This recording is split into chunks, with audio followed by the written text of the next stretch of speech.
Bueno, profe, buenas tardes. Muchas gracias por darnos este tiempo para poder hacer la entrevista. Quisiéramos saber un poquito más de su formación, si puede hacer una pequeña introducción de su especialidad y después empezamos con las preguntas. Claro, yo soy psicólogo clínico de formación y tengo una formación específica en neuropsicología clínica. ¿Ya? Profe, ¿cuál cree usted que es la importancia de las bases biológicas en los trastornos psicopatológicos? Bueno, yo creo que es algo, digamos, es una parte fundamental para poder entender el comportamiento humano en general. Ustedes saben que la formación que uno tiene en la carrera es tener una base de la parte anatómica funcional de nuestro sistema nervioso, y la lógica es suponer que si al comportamiento se le considera o al individuo se le debe estudiar desde una perspectiva biopsicosocial, la parte biológica es fundamental para entender las bases que explican nuestro comportamiento. Es decir, hay aspectos sociales, psicológicos que explican mucho nuestro comportamiento, pero también hay que suponer que hay circuitos nerviosos que se conjugan o que se conforman a lo largo de la experiencia y que dan como resultado nuestro comportamiento como tal. ¿Puede explicarnos cómo es el proceso neurofisiológico en un trastorno mental? Bueno, depende mucho del trastorno mental. Siempre hay que suponer que, como les decía antes, es que hay una base fisiológica que explica cada comportamiento, va a depender del tipo de alteración que se presente en el trastorno mental para que exista una base biológica. Por ejemplo, si hablamos de la esquizofrenia, se habla de que existe una hiperactivación de circuitos dopaminérgicos, por ejemplo, en algunos casos, y en otros casos una hipoactividad dopaminérgica y de otros neurotransmisores, que eso da como resultado que una sobresaturación de circuitos nerviosos produzcan, por ejemplo, las alucinaciones, y una falta de activación de circuitos nerviosos puede provocar, por ejemplo, las alteraciones emocionales. Entonces va a depender mucho del trastorno mental, que siempre de alguna manera ya se ha estudiado cuáles son un poco la base biológica sobre esos trastornos. Profe, tal vez nos podría ayudar cómo la gente puede identificar un poco que padece un trastorno antes de ir, por ejemplo, al psicólogo o al psiquiatra. ¿Cuáles serían como que sus primeros indicios como para que uno pueda decir, yo estoy empezando a padecer un trastorno y tengo que ir allá? Es difícil poder considerar eso de manera clara. ¿Por qué? Porque lamentablemente muchos trastornos mentales se asocian con una falta de conciencia sobre el problema. Ya por eso una persona con depresión tal vez no asuma fácilmente que tiene depresión, o alguien con trastorno de ansiedad no va a asumir que tiene una ansiedad, a pesar de que hayan ciertos síntomas, pero muchas veces la gente no lo ve claramente. Sí se supone que una de las principales razones por las que uno debería buscar una ayuda es cuando en realidad empieza esa sintomatología empieza a afectarnos a nuestra vida. El tema laboral, el tema familiar, el tema social, es cuando en realidad la gente ya empieza a notar de que está perjudicándose su actividad cotidiana, y eso le hace pues, sentirse que algo falta, o sea, que es necesario algún tipo de evaluación. Podría ser eso una causa puntual. Y más o menos, ¿en qué momento de la terapia se considera apropiado el uso de fármacos para ya tratar estos trastornos psicopatológicos? Va a depender mucho de la severidad del cuadro. Por ejemplo, hay muchos trastornos mentales que se recomiendan que sean tratados por un tema farmacológico de forma primaria, como por ejemplo el trastorno psicótico, como la esquizofrenia. O sea, no hay forma de pensar que una psicoterapia va a ayudar a aliviar los síntomas, porque sabemos que está claramente identificado que hay una alteración química. Entonces se nos recomienda un tratamiento farmacológico primario.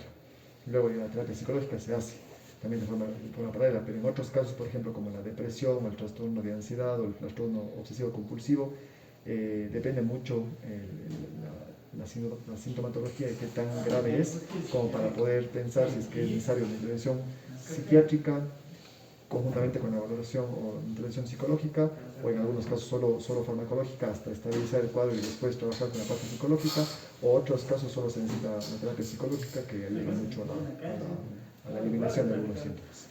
Profe, ¿y en qué medida los fármacos ayudan bueno, no a detener, sino a ayudar en estos trastornos? Y por ejemplo, en este sentido, ¿cómo ve usted el futuro de la farmacología dentro de los mismos trastornos? O sea, no hay que dejar de lado la importancia que es el trabajo farmacológico, a pesar de que siempre hay un poco este estigma negativo del tema farmacológico, por todo lo que involucra, porque puede crear adicción, sí o no, o sea, es bastante complejo. Pero yo creo que la farmacología ya hace cientos de años ya está más instaurada en nuestro medio, y yo creo que va a seguir siendo una de las principales formas de tratar algunos trastornos mentales, sabiendo de que no existe una cura y no existe una etiología clara de los trastornos mentales. Por ende, la única forma de poder más o menos medio mantener estables esos síntomas son con tratamiento farmacológico.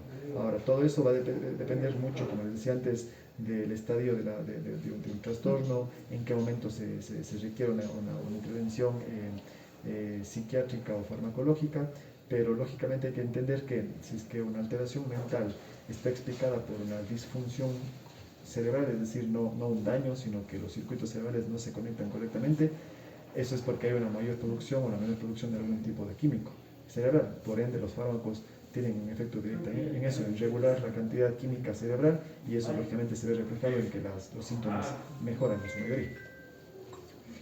Profe, ¿usted cree que en nuestro medio, en la ciudad de Cuenca sobre todo, la parte de la cultura, influye en algo, tanto en la terapia, en los trastornos, en el consumo de fármacos recomendados? O... Sí, sí influye totalmente.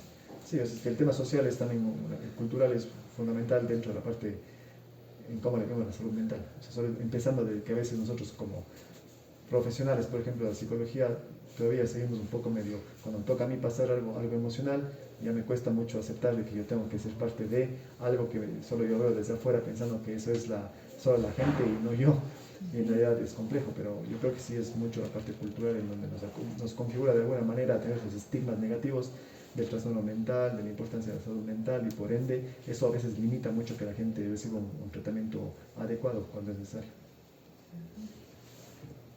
¿Y puede explicarnos tal vez alguna experiencia al tratar algún trastorno psicopatológico? Bueno, hay muchos casos en realidad. Por ejemplo, yo les digo, yo no trabajo mucho con trastornos psicopatológicos como tal, porque el área de neuropsicología se centra mucho en el área más de trastornos cognitivos, como por ejemplo trastornos de memoria, del lenguaje, de la percepción, etc. Entonces, ahí lo importante de todo eso es que cuando el paciente sufre un daño cerebral, nos damos cuenta cómo el cerebro controla nuestro funcionamiento mental, porque las personas cambian por completo su forma de ser, cambian por completo su carácter o su memoria se ve afectada, y nos damos cuenta cómo en realidad el cerebro está ahí, o sea, ahí está inmiscuido todos los procesos mentales, y es súper interesante ver la forma en cómo se manifiestan cuando hay un daño cerebral. Usted nos hablaba hace un momentito del estigma que tenemos, sobre todo aquí en la ciudad de Cuenca, creo, sobre los trastornos.